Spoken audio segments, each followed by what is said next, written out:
Vi sot në një moment kur Partia Demokratike dhe opozita ndodhet para provës më të madhe në tërë ekzistencën e saj. Ndodhet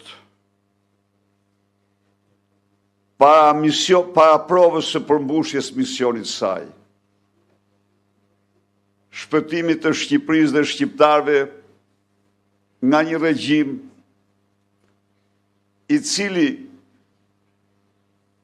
është një regjim diktatorial, jo i llojit totalitar që nuk pranon asnjë lloj opozite, i llojit autoritar që e pranon pluralizmin, por e shtyp atë. Për një pjesë të mirë nga ju që kanë jetuar diktaturën komuniste, e kanë të qartë se ajo ishte regjimi më opresiv, më shtypës që mund të imagjinohej. Dhe në atë regjim, në rast se vendosje ta kundërshtoje, hapje me duart e tua, dyert e burgut, ose varrin tënd, ose internimin tënd. Në diktaturat autoritare nuk ndodh kjo. Dhe ky është një dallim thelbësor.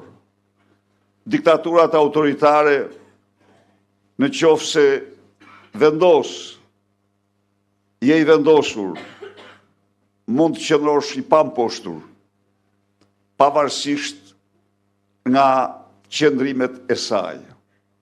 Por, në të dy rastet, pushteti është në duart të një njeriu. Ata që i kanë analizuar dhe studiuar këto kanë gjetë se më e keqe e gjitha formave diktaturave nuk është ajo që mbushte vendin me burgje dhe kampe. Më e keqe e gjitha të këqieve është diktatura e bandave. Ata që e kanë studiuar thonë këtë është më e keqja sepse diktatura e bandave nuk ka asnjë rregull.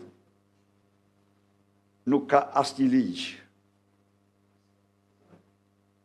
Nuk respekton asnjë normë. Nuk respekton asnjë standard.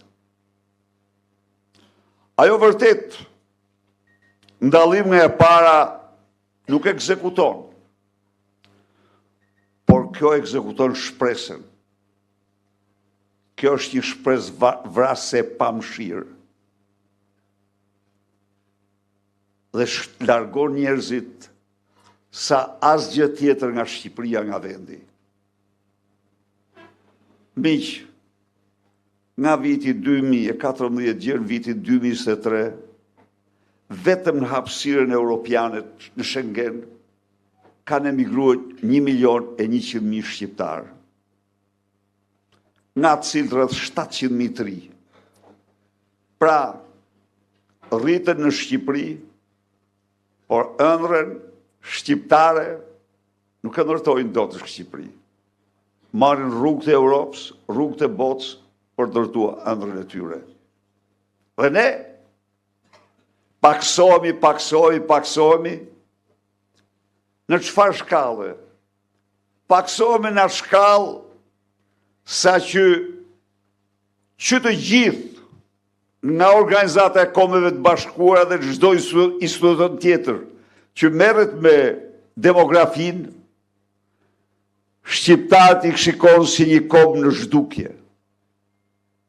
Si një kombë që sot kanë lind atë numër fëmijësh që lindte 100 vite më parë, kur ata ishin në regjistra 700.000. Shqiptarët nga viti 2018 deri sot, ku mbasin mira qytetar ndahen nga jeta me shumë se sa lindin. Në 10 vite, si kur dhe si asnjë një vend tjetër, jemi mplakur 10 vjet. Mosha mesatare jonë është rritur 10 vjet.